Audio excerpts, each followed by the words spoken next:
Hola a todos, espero que anden bien. Mi nombre es Luisina Jeda, no sé si me recuerdan, pero hicimos prácticas el trimestre pasado. En esta oportunidad nos volvemos a encontrar, pero desde la cátedra Introducción al Análisis. En esta oportunidad vamos a poder ver diferentes conceptos sobre los elementos del lenguaje visual que van a servir para la lectura y el análisis de obras artísticas, para la composición a la hora de realizar y que hay que tener en cuenta para poder realizar una buena composición tanto bidimensional o tridimensional.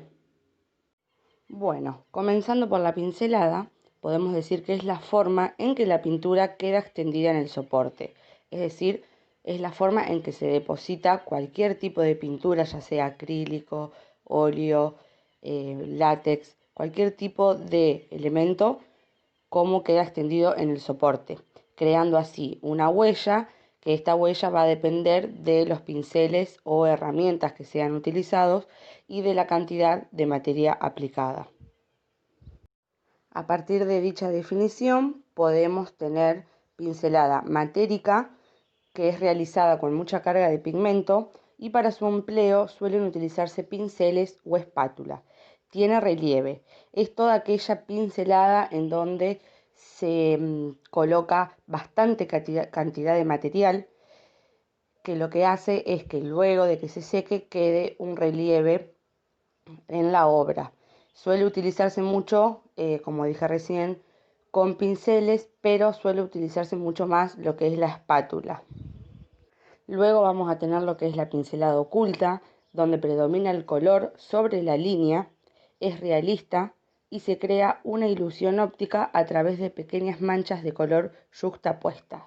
Es decir, si ustedes recuerdan, en las prácticas en las prácticas que yo dicté y en las clases de ustedes de pintura, vimos modelado del color, donde se realizaba un pasaje paulatino entre los distintos valores utilizados.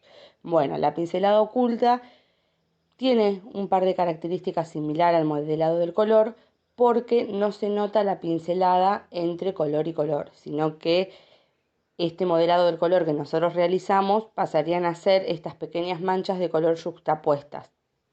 Otra característica que tiene es que si observamos la imagen o el objeto de lejos, podemos notar dicho objeto que el artista quiso representar, pero si hacemos una ampliación, como en este caso, que extraemos un detalle para analizarlo, vemos que simplemente son manchas que hacen a la percepción del ojo que se forme el objeto que el artista quiso representar. Y por último vamos a tener la pincelada evidente, que es poco detallista y suele ser de maniobra rápida y expresiva. Es decir, que se puede seguir con la vista el movimiento del pincel.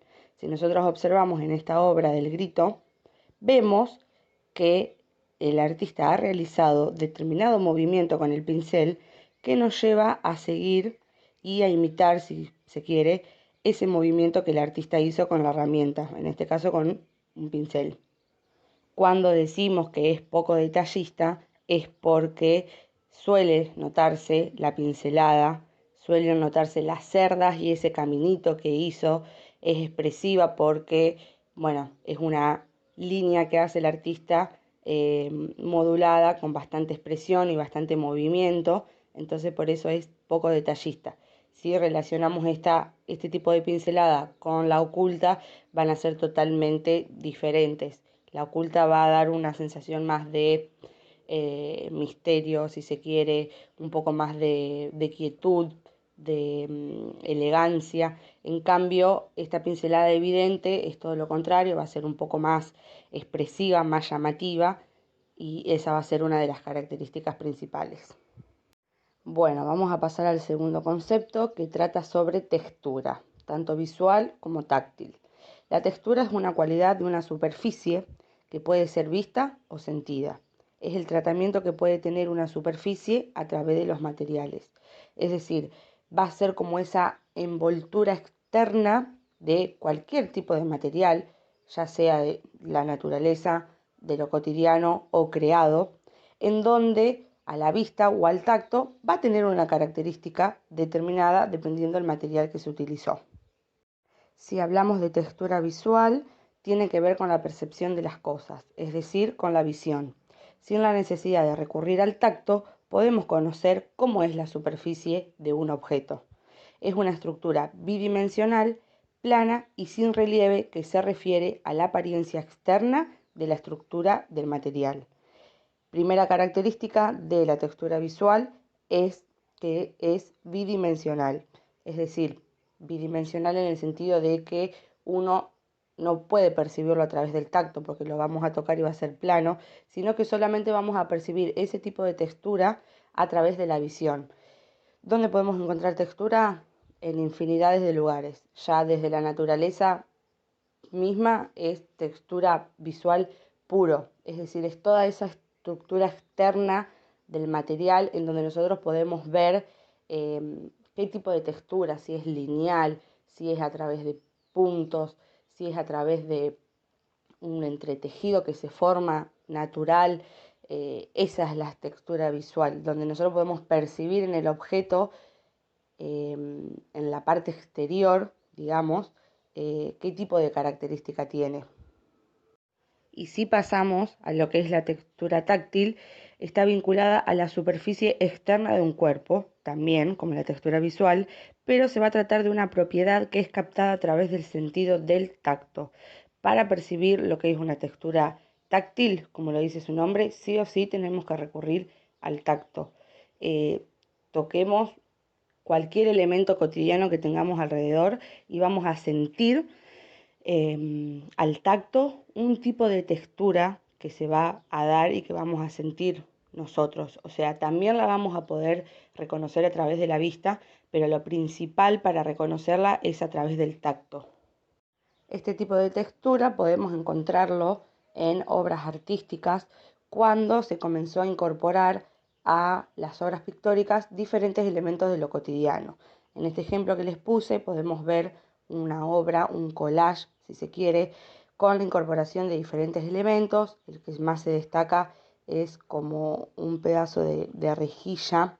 Bueno, después vemos madera, papeles, chapa. Entonces, esto pasaría a ser una obra con textura táctil, porque nosotros, además de visualizarla, podemos recurrir al tacto y sentir esa obra. Esto es algo muy importante también, porque los artistas muchas veces incorporan textura táctil a las obras como una nueva forma de interacción entre el artista y el espectador, digamos, ¿no? Es como un elemento más para reforzar ese tema o eso que quiso decir el artista. También quise ponerles un par de ejemplos en donde este tipo de textura táctil puede reconocerse en la naturaleza, como lo es eh, una hoja, en la parte trasera de una hoja. También a la derecha podemos ver una obra que, si recuerdan, anteriormente hablamos de lo que es la pincelada matérica. Bueno, esto sería un ejemplo. Y si dijimos que la pincelada matérica tiene relieve, en este caso, ese relieve podemos sentirlo a través del tacto. Entonces quiere decir que depende cuál sea la composición que el artista haya creado. En este caso, en esta obra que tenemos acá, podemos ver que a simple vista tiene una textura táctil. Imagínense lo que sería poder sentir y tocar esa obra en este momento. Y hacia la izquierda tenemos lo que es una obra textil, sobre arte textil, en donde también al tacto podemos sentir, digamos, como la textura de cada elemento que se utilizó. Tengamos en cuenta que la textura siempre va a variar, puede ser áspera, puede ser dura, puede ser blanda, puede ser, no sé, puede ser de diferentes maneras. Esto experimentenlo ustedes tocando, no sé, una lija, algodón, el pasto, bueno, toda esa sensación que a nosotros nos transmite a través del tacto va a ser considerado textura, textura táctil. Bueno, vamos a pasar al concepto de ritmo, donde se determina como una secuencia, es decir, como una repetición ordenada de figuras o formas. Nosotros vamos a ver diferentes tipos de ritmo. Tengo entendido que ya lo han visto hace poco con una compañera, así que espero eh, poder asemejarme un poco a los diferentes conceptos y que, bueno, lo puedan terminar de entender y si ya lo pudieron incorporar, muchísimo mejor. Bueno, si nosotros dijimos que el ritmo es una secuencia de figuras o formas, podemos hablar sobre el ritmo constante o continuo, que estas figuras van a ser la secuencia, pero de figuras idénticas. Pueden ser idénticas en cuanto a color, en cuanto a tamaño. En este ejemplo yo puse varios ejemplos, tanto de lo cotidiano como a lo que nosotros nos compete en la materia, digamos, en obras artísticas, para que puedan diferenciar y entender que todos estos tipos de elementos que nosotros estamos viendo, lo encontramos, están constantemente alrededor nuestro. Si nosotros nos ponemos a observar, vamos a encontrar ritmo, textura, en todos lados. Así que eso me pareció muy interesante ponerle ejemplos de ambas para que ustedes puedan visualizarlo mejor. En el primer ejemplo que tenemos a la izquierda podemos encontrar un ritmo continuo sobre esta especie de líneas que genera la calle en donde se repite constantemente de la misma manera. Luego, hacia la derecha, tenemos una obra de Kandinsky, donde podemos encontrar diferentes tipos de elementos en esta obra, pero para ir introduciéndonos y poder ir analizando dentro de una misma imagen diferentes elementos, podemos encontrar en esta imagen lo que es un ritmo constante o continuo, donde aparecen este conjunto de tres círculos, en donde está uno al lado del otro. Esto vendría a ser un ritmo continuo, es decir, tenemos una figura, puede ser una figura o un elemento, el que ustedes quieran, y se va a ir repitiendo hacia una dirección de manera continua y constante. Este elemento va a ser idéntico y se va a ir desplazando sobre la obra como una repetición de figuras. Lo mismo pasa con la imagen de abajo sobre este tipo de barra, si se quiere, en donde se repite como un mismo patrón, digamos un mismo elemento o figura. Y fíjense que esto se puede ir haciendo hacia diferentes direcciones, pero sigue siendo válido. Bueno, justo los ejemplos que puse yo acá, como que este ritmo va de manera horizontal y la obra de Kandinsky va un poco oblicua, extendiéndose hacia arriba, pero nosotros podemos encontrar el ritmo de diferentes materiales, objetos, incluso hacia diferentes direccionalidades, que este concepto lo vamos a ver un poquito más adelante, pero para que tengan más o menos ya una idea de cómo se van como conjugando, ¿no?, los diferentes conceptos dentro de una misma obra, si se quiere. Bueno, cuando hablamos de ritmo alterno, podemos decir que es aquel ritmo en donde se alterna la figura que vamos a elegir de una repetición a otra. Por ejemplo, vamos a comenzar con una figura de tipo A. A esta figura le va a continuar una figura, otra figura en realidad, que puede como surgir alguna modificación y la vamos a pasar a llamar B. Entonces se van a comenzar a alternar este ritmo como A, B, por ejemplo, ¿no? Bueno, esta modificación de la que yo hablo desde la primera figura seleccionada hacia la segunda puede ser una modificación que se dé a través del tamaño, del color, de la forma o la dirección.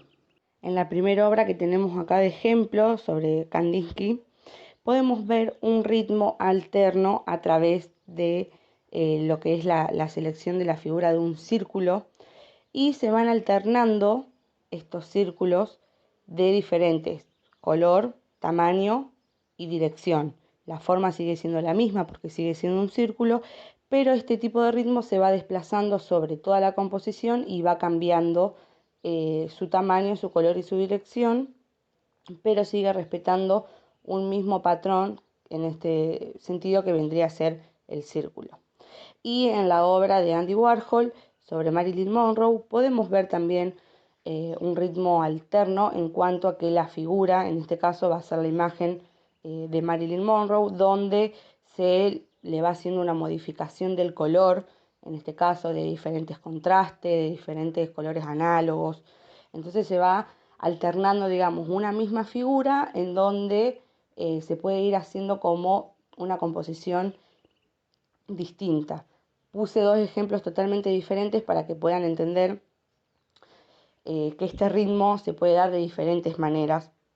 Lo que cambia en estos dos ejemplos va a ser la dirección por donde se desplazan los diferentes elementos, pero sigue siendo un ritmo alterno donde van variando, digamos, como las figuras seleccionadas. Se pueden seleccionar dos, en este caso, como yo les comenté en el ejemplo, que puede ser A, B, pero podemos generar un ritmo alterno a través de, si se quiere, cuatro figuras, la utilización de más tipos de formas o figuras. Eso no varía y sigue siendo un ritmo alterno. Vamos a pasar al concepto de trama, donde su significado proviene del latín tejido, que quiere decir hilo para hacer tejidos. Por analogía con el tejido se denomina trama a un recurso bidimensional o tridimensional, es decir, que podemos encontrar trama en los diferentes tipos de dimensión, y consiste en subdividir el plano, llamemos plano al soporte o al objeto que estemos realizando, tanto una hoja, una tela, un cuadro o un muro. Consiste en subdividir el plano utilizando repetitivamente figuras geométricas que se interpenetran. Vamos a un ejemplo. Cuando hablamos de trama es como sinónimo de decir entrelazado o interpenetración, que fue el concepto que yo utilicé recién. Y yo dije que era como la interpenetración de figuras geométricas. Bueno, figuras geométricas pueden ser en realidad como elementos, si lo llevamos a lo que es la tridimensión, pueden ser elementos lineales o un poco más planos. Si vemos, tenemos un ejemplo en la parte izquierda inferior, como si fuera, no sé, la textura de una bufanda, pero podemos ver, digamos, como la utilización, primero, de dos colores, blanco y negro, y segundo, podemos ver como ese entrelazado que se fue haciendo entre los hilos, donde genera una trama.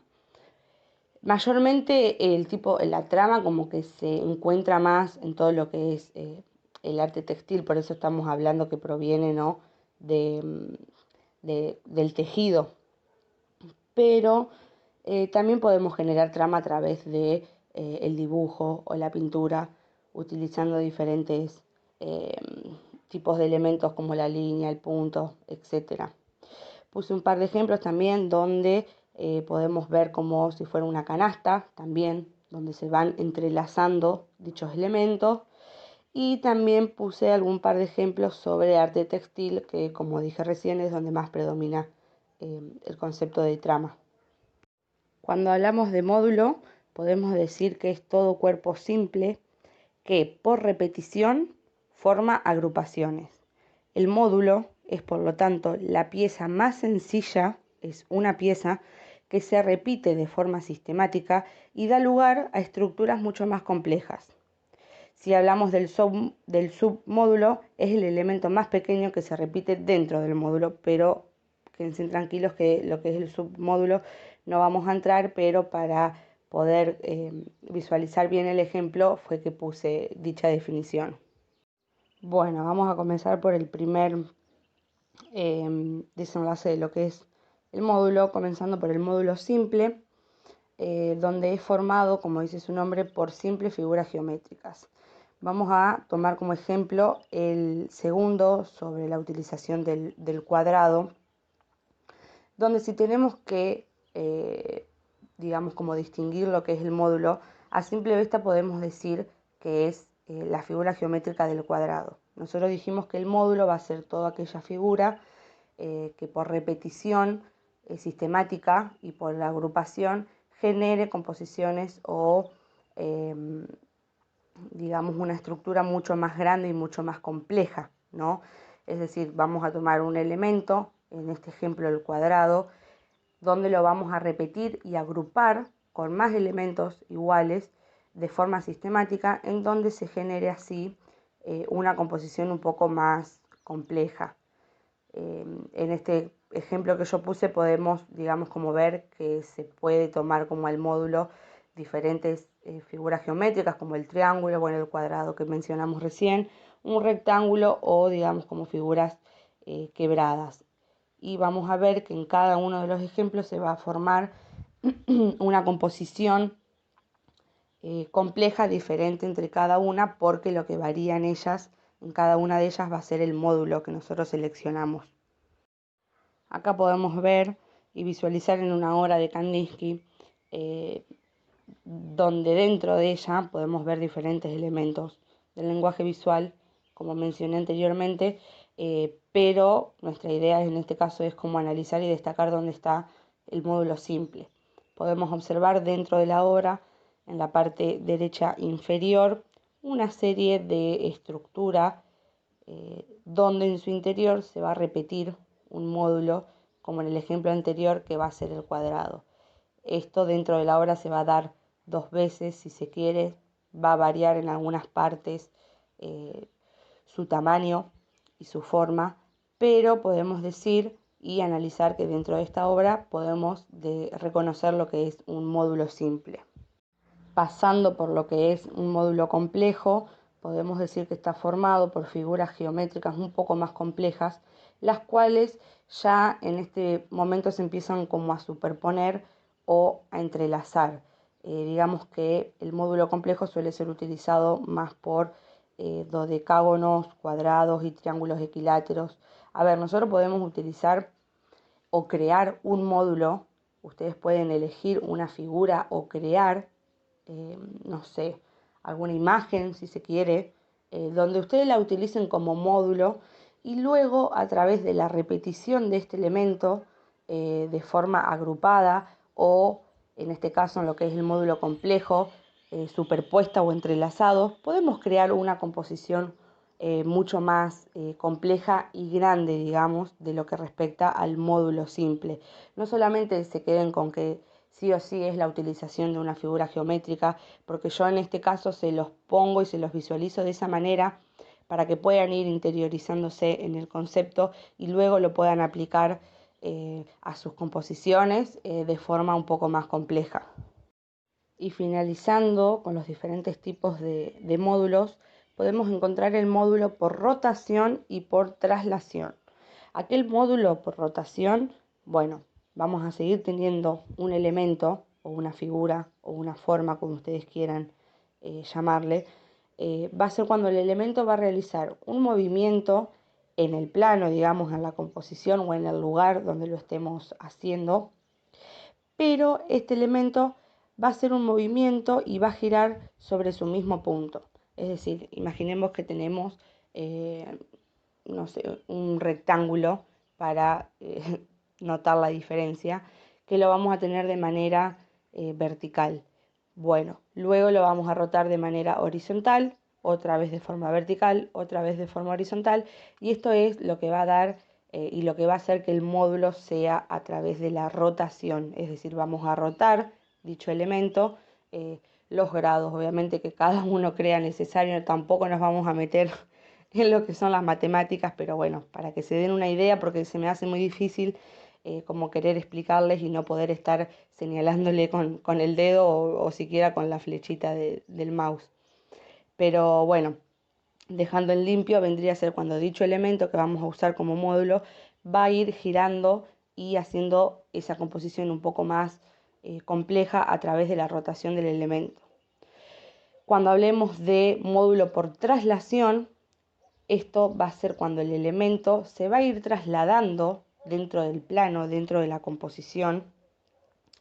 Va a ir, digamos, como trasladándose en la dirección, pero nunca va a cambiar la forma o el lugar dicho elemento, ¿no? Sino que simplemente lo vamos a tener presentado y luego lo vamos a ir trasladando. Yo en este momento estoy mirando una pared, un muro de ladrillos, en donde me imagino que el módulo en este momento va a ser el ladrillo y esta estructura más compleja que el ladrillo va a formar va a ser obviamente el dicho muro. Entonces cuando estamos hablando de módulo por traslación es como que el ladrillo se va como corriendo, ¿no? Sigue siendo la misma figura.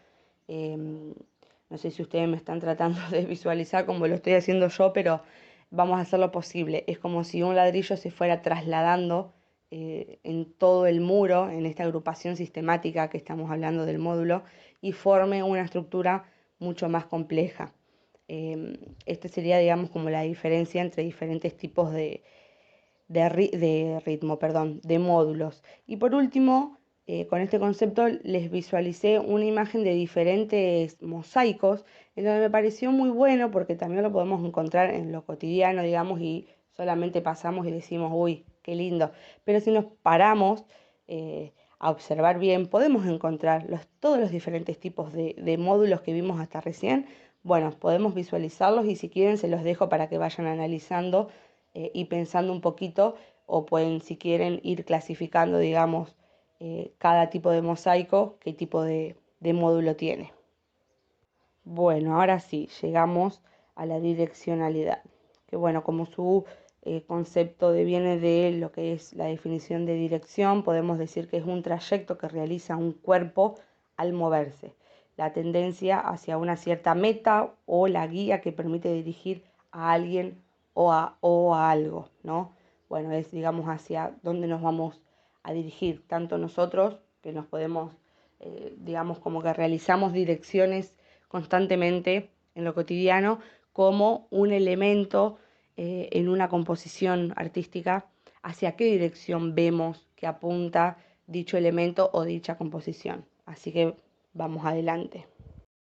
Vamos a comenzar por la dirección horizontal, en donde si la utilizamos, la composición resultante origina efectos de tranquilidad, quietud y reposo.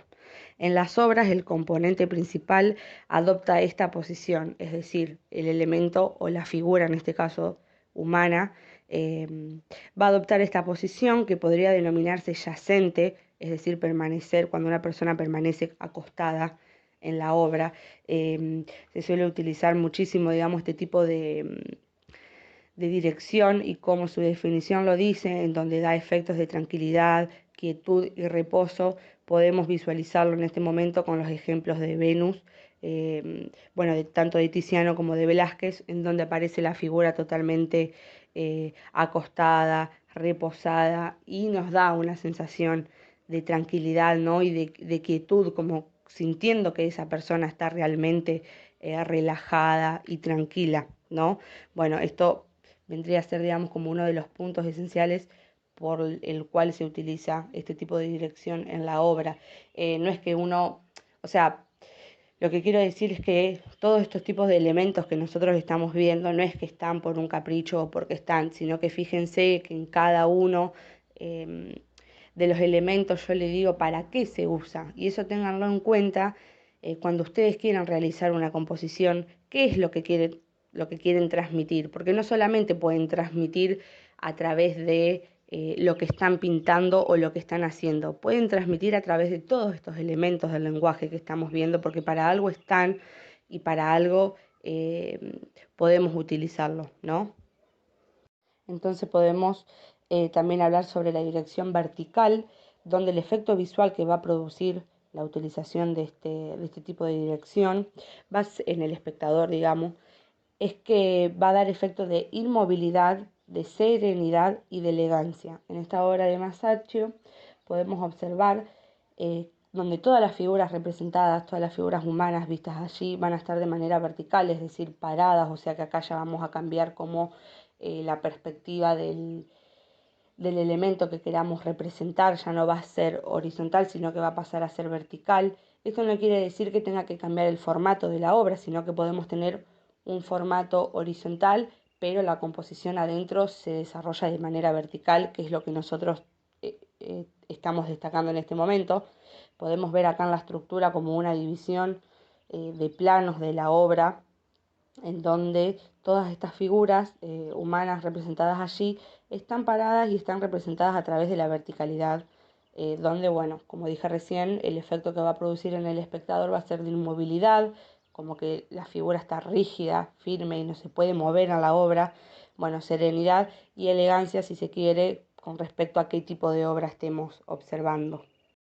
Y por último, dirección oblicua, que está asociada a la inestabilidad y al movimiento que conduce a las composiciones, donde predomina la acción, el movimiento en una dirección y la pérdida de equilibrio. Es decir, en este caso estamos viendo una obra como ejemplo de Bruegel, en donde la dirección va a ser oblicua descendente. ¿Por qué? Porque la dirección en donde están representadas estas figuras está siendo hacia la derecha y hacia la parte inferior, es decir, como que pareciera que las personas están cayendo, ¿no? Bueno, lo mismo puede pasar de una manera contraria, donde podemos tener una dirección oblicua ascendente, en donde, no sé, veamos una obra que dé la sensación que dicho elemento o dichas personas quieren ir como subiendo, ¿no? En vez de bajar en este caso, pueden ir subiendo. Esto va a dar como una sensación que se pierde el equilibrio en la obra. Son, digamos, como una utilización poco frecuente si lo vemos, digamos, ¿no? En una realización de obra realista. Sí podemos ver diferentes tipos de dirección, es más, podemos ver todas entrelazadas en alguna obra de abstracta de Kandinsky. Si volvemos a retroceder, digamos, en todos los ejemplos que les mostré anteriormente, ustedes van a ir viendo que a medida que yo voy avanzando, después los van a ir encontrando. Así que bueno, dejando en limpio, podemos decir que la direccionalidad oblicua está asociada a la inestabilidad y a un movimiento que conduce dicho elemento hacia como una diagonal ascendente o ascendente. Bueno, vamos a continuar y vamos a llegar a lo que son las referencias o guiños. Esta parte la tendría que haber dejado a lo último para poder, digamos, como cerrar y dejarlo como la frutillita al postre, pero bueno, vamos a explicar un poco lo que son las referencias dentro de una obra o dentro de un análisis visual, en donde tengamos en cuenta que la referencia es una explicación o una relación entre un acontecimiento que se hace a través de la palabra o por escrito. Es decir, dicho acontecimiento va a ser una obra de arte. Y la explicación, o sea, esta referencia va a ser la explicación que se va a dar de manera oral o por escrita de esa obra. Vamos a tener lo que son referencias históricas, que van a dar cuenta de un contexto y de una época en donde transcurre la realización y la creación de una obra. Esto lo que va a hacer es va a dar un sustento teórico a la obra y también a la idea plasmada, ¿no? Que el artista quiso como representar. A veces es muy importante leer también el contexto de la obra y no solamente quedarme con la obra, porque a veces ese contexto y lo que sucedió en esa época me va a decir más que lo que está en la obra, ¿no? En lo que visualizamos en la obra es como que son diferentes momentos equilibrados de importancia. No es solamente visualizar la obra, sino que también hay que tener en cuenta todos estos tipos de referencias, porque por algo están donde van a ser nuestra vista de esa obra mucho más enriquecedora. Bueno, ya de a poquito vamos acercándonos al final y vamos a llegar a la parte de soporte, donde el soporte es todo lo que contiene la obra, lo que la sostiene, lo que subyace materialmente debajo de ella. El soporte puede tener muchas características, definiciones, usos y operaciones, pero siempre aparece soportando algo, posibilitando que esté la obra. Bueno, como lo dice su nombre, como dijimos recién, el soporte va a ser todo aquello que va a sostener la obra. Y cuando yo hablo que el soporte puede tener muchas características, definiciones, usos y operaciones, es porque, bueno, si nosotros nos posicionamos hoy actualmente, podemos encontrar infinidades de tipos de soportes en cuanto a tamaño, en cuanto a lugar, en cuanto a material. Antes era como un poco más limitado el uso del soporte, siempre se usaba, digamos, como de un mismo como de una misma manera. Y bueno, con el tiempo y el paso de la tecnología, si se quiere, el soporte se fue ampliando y dando una posibilidad al arte mucho más enriquecedora. Comenzando por el soporte matérico, como dice su nombre, es todo aquel soporte realizado con diferentes materiales y en este caso podemos hablar de madera, tela, muro, cartón y papel, los típicos bastidores, bueno, hoja, en lo que respecta en la cátedra de dibujo o no, es muy amplio, digamos, ¿no? La utilización del soporte matérico porque podemos realizar cosas muy productivas. Em, este tipo de soporte es el que es, digamos, como el utilizado desde hace años. eh, en cada época se fue como especializando dentro de cada tipo de material, y se fueron dando producciones muy enriquecedoras. Tenemos acá en un ejemplo, en una capilla, el soporte es el muro, es la pared, al igual que hemos visto obras realizadas en bastidores, en lo que es tela, y bueno, se han utilizado diferentes tipos de materiales en este tipo de soporte. Luego vamos a tener el soporte virtual, en donde se da una virtualización del arte creado a partir de medios de comunicación técnicos como proyecciones, videoarte, imágenes intervenidas digitalmente, realidad aumentada, muestras virtuales, el uso de las redes sociales, etc. Me parece que este tipo de soporte es el que más estamos explotando en este momento y en este contexto, en donde todo se da a través de la virtualización. O sea, dentro de lo que es el arte, nosotros estamos produciendo obras hoy en día que no nos queda otra que virtualizarlas a través, ¿no?, del uso de la tecnología.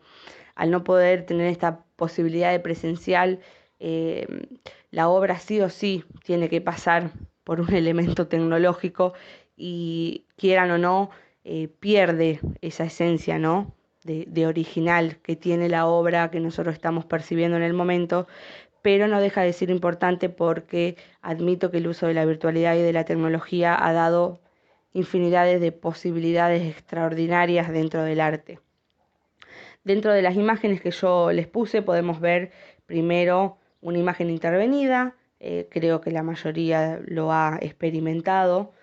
Podemos intervenir una imagen para darle otro contexto y otro sentido a determinada imagen. Incluso se me ocurre que podemos, no sé, editar o virtualizar una imagen o una obra artística antigua, y a través de la digitalización y de la virtualización de esta obra darle un concepto un poco más contemporáneo. Estas son ideas que me van surgiendo a mí mientras les voy hablando, pero bueno, ya les digo, como hay infinidades de posibilidades, es muy amplio lo que podemos lograr. Debajo de esta imagen intervenida podemos ver sobre el fondo, digamos, una obra en un museo, y por delante un celular donde está proyectando esta obra, es decir, a través de los famosos códigos QR, creo que son, si no me equivoco. Esto lo que tiene es la posibilidad donde se da como una interacción mucho más profunda entre la obra y el espectador. Tengamos en cuenta que esto también puede favorecer, digamos, como al entusiasmo de los niños o de gente mucho más joven que recién se está interiorizando en el mundo del arte.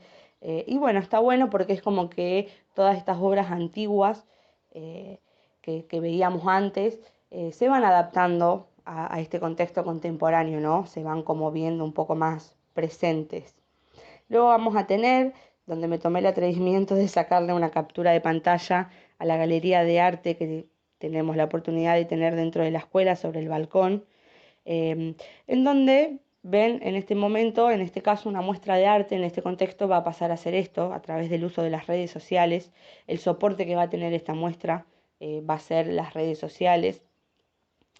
Y por último, hablando de muestras, tenemos un ejemplo de visualización de lo que fue una muestra online de Marta Minujín, en donde se daba como esta realidad aumentada, que vos proyectando tu teléfono en el lugar donde estés te iba a aparecer esta obra de Marta Minujín, ¿no? Entonces es como traerte la obra a tu casa, a donde estés. Por eso digo y vuelvo a repetir que el campo virtual y el soporte virtual para realizar obras pictóricas es muy amplio y muy enriquecedor. Si lo sabemos utilizar bien a través de la idea y el concepto que tenemos, les aseguro que es hermoso trabajar. También vamos a tener lo que es el soporte corporal, que bueno, es el cuerpo como soporte ya, ¿no? En este momento podemos tener desde un cuerpo intervenido a través de diferentes elementos que tengamos alrededor. Esto también va a depender mucho de la idea que cada uno le quiera dar digamos, y es como la utilización de un soporte bastante fuerte, porque ya en este momento vamos a ser nosotros como personas que vamos a pasar a dejar ese mensaje, pero como ayuda vamos a tener, bueno, podemos utilizar como el cuerpo intervenido, en donde agreguemos y modifiquemos el cuerpo así tal cual es.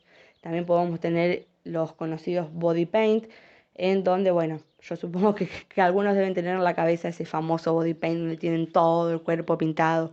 Bueno, no, para realizar y utilizar el cuerpo como soporte no es necesario, digamos, como utilizar todo el cuerpo completo. Podemos pintarnos las manos, partes, podemos dejar mensajes en el cuerpo a través de la palabra, a través de una simple figura, podemos pintar la cara, solamente esto es totalmente variado, pero bueno, el body paint, digamos, como la característica de pintar el cuerpo, pero lo que les quería decir es que hay diferentes maneras.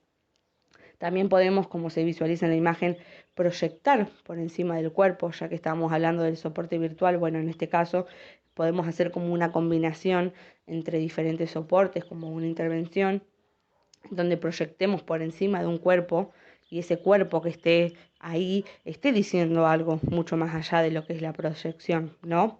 Y bueno, después tenemos un caso aparte que espero que nadie se le ocurra hacer esto, por favor, solamente se los pongo como para que ustedes puedan entender en su momento el alcance y hasta dónde uno puede llegar, ¿no? Con la utilización del cuerpo, y es este artista Orlan, en donde a lo largo de su vida, o sea, podemos decir que esta mujer era una obra de arte, o sea, ella no se autorrealizaba obras de arte a través de implantes y de cirugías, de diferentes tipos de cirugías. Ves, acá tenemos, podemos ver que de cada obra artística reconocida, fue como extrayendo y como diciendo, bueno, yo quiero la nariz de tal, yo quiero la boca de la Mona Lisa, yo quiero, y se fue reconstruyendo a través de cirugías, y fue modificando su cuerpo, ¿no? El soporte de ella es ella misma, es el cuerpo, es la utilización de ella. Por eso también está, esto digo que es un caso aparte, chicos, porque bueno, es un extremo llegar a ese punto, ¿no? Pero bueno, cómo a través del cuerpo y del body paint, de la intervención o de la digitalización del cuerpo también podemos utilizarlo. Está muy bueno. Y por último vamos a tener el soporte natural, que como dice su nombre, son composiciones o instalaciones, en este caso realizadas en lugares naturales, como en el paisaje, en donde el material que se va a utilizar para su composición van a ser elementos propios de la naturaleza, ¿no? Vamos a tener un soporte natural y la obra y la composición va a estar realizada con elementos naturales, si se quiere, o podemos utilizar, no sé, un soporte natural en donde se haga otro tipo de composición pictórica, como ustedes quieran. Este concepto es muy reconocido por los famosos land art. En este caso podemos ver un ejemplo de una obra que fue realizada en una isla. Ustedes ahí pueden ver que están en el medio de la nada, en donde, bueno, son obras características de Robert Smithson, donde se colocó una tela gigante. Chicos, ustedes, yo creo que ni yo puedo distinguir la dimensión que tiene este tipo de instalación, ¿no? Pero bueno, lo importante acá es que, bueno, esto es un ejemplo un poco bastante, no sé, para mí inalcanzable, pero cómo se utiliza la naturaleza, ¿no? Para crear arte. Acá podemos ver más ejemplos en donde a través de la intervención del lugar natural como soporte a través de la tela, o en este caso el artista utilizó la parte inferior, utilizó las mismas piedras que se veían en la orilla ahí del agua, para realizar una obra y una composición. Nosotros pensémoslo que lo podemos hacer con algo mucho más cotidiano, ¿no? Podemos, no sé, ver un árbol e ir e intervenir ese árbol y ya estamos trabajando con un soporte natural, que son esos elementos que nos da la naturaleza, ¿no? Podemos trabajar con el pasto, podemos trabajar con el agua, podemos trabajar con lo que se les ocurra, sin la necesidad de llegar obviamente a un extremo así muy amplio, pero bueno, es una buena manera de poder visualizárselos. Y por último, y culminando con esta serie de conceptos sobre los elementos del lenguaje visual.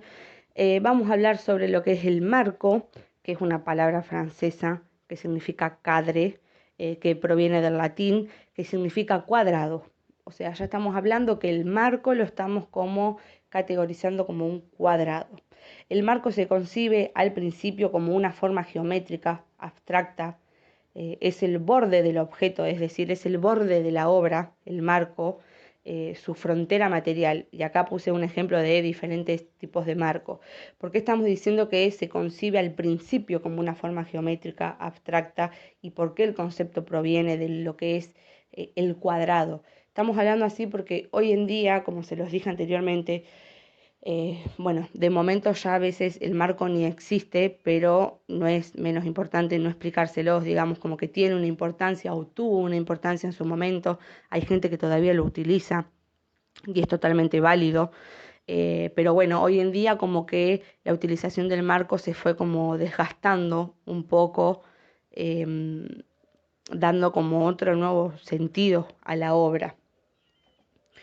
Podemos hablar y también para sustentar, digamos, la utilización del marco a través de que tiene diferentes funciones que pueden ser visuales, donde el marco hace más nítida a la obra, ¿no? Estamos hablando que es como una limitación que tiene la obra entre esta transición visual entre lo que es el interior de la obra y el exterior. Es como que el marco dice, bueno, hasta acá es mi obra, el resto no es obra, el resto es pared, el resto es muro, el resto no, ¿entienden?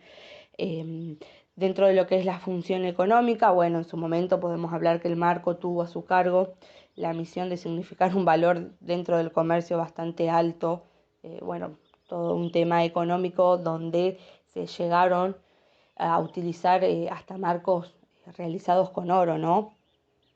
La importancia en su momento, en épocas mucho más atrás, era como mucha más importancia al marco que a lo que era la obra en sí, si se quiere. Por eso estamos hablando también de una función simbólica, en donde el marco vale como una especie de índice que le dice al espectador que está mirando una imagen, la cual al estar enmarcada de cierta manera, debe ser vista de acuerdo con ciertas convenciones y que poseen un cierto valor.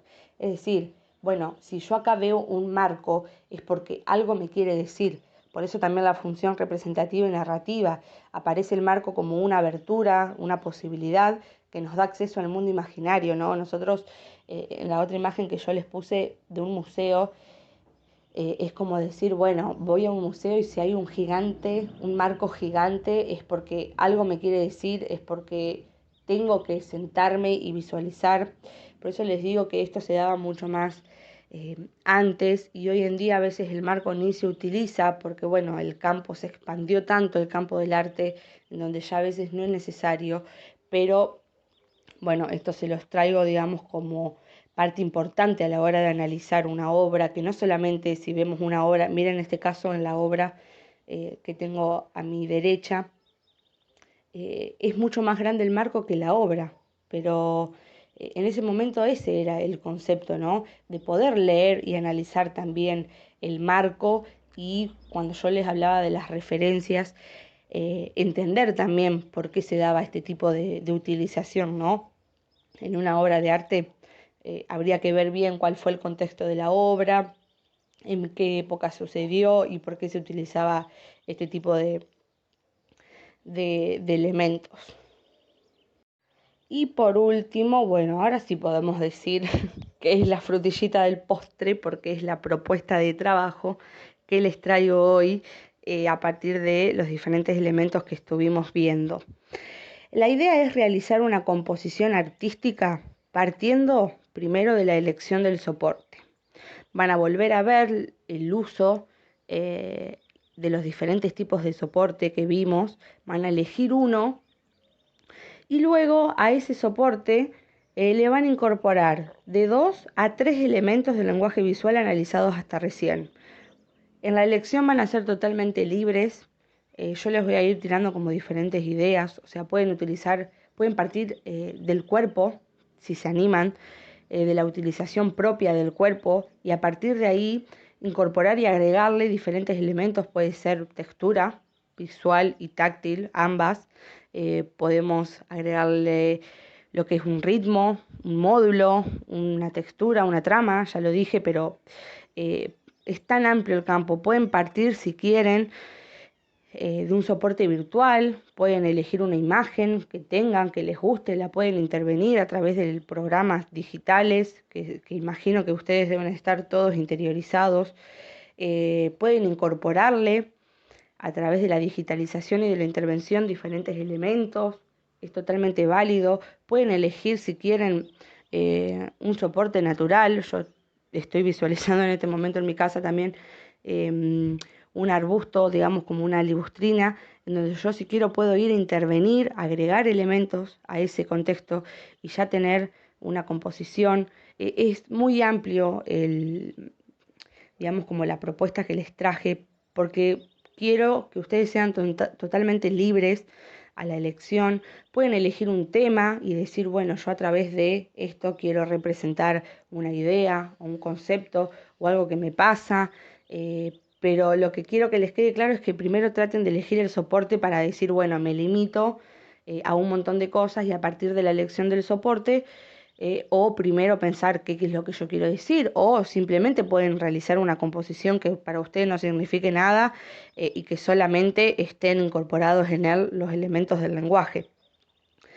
Así que bueno, totalmente libres a la hora de hacerlo. Sí me gustaría que, bueno, luego me sepan decir qué elementos utilizaron y qué soporte eligieron.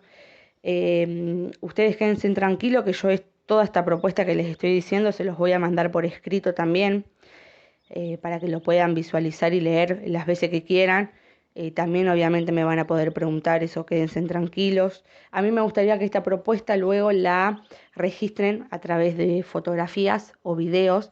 Por eso hoy cuando hablábamos del soporte virtual, en este contexto no nos queda otra que virtualizar a la obra. Y bueno, si vamos a elegir un soporte corporal, bueno, esa obra después nos va a quedar en un soporte virtual. Eso también está bueno, ¿no? De la virtualidad, como de empezar por un lado y terminar en otro.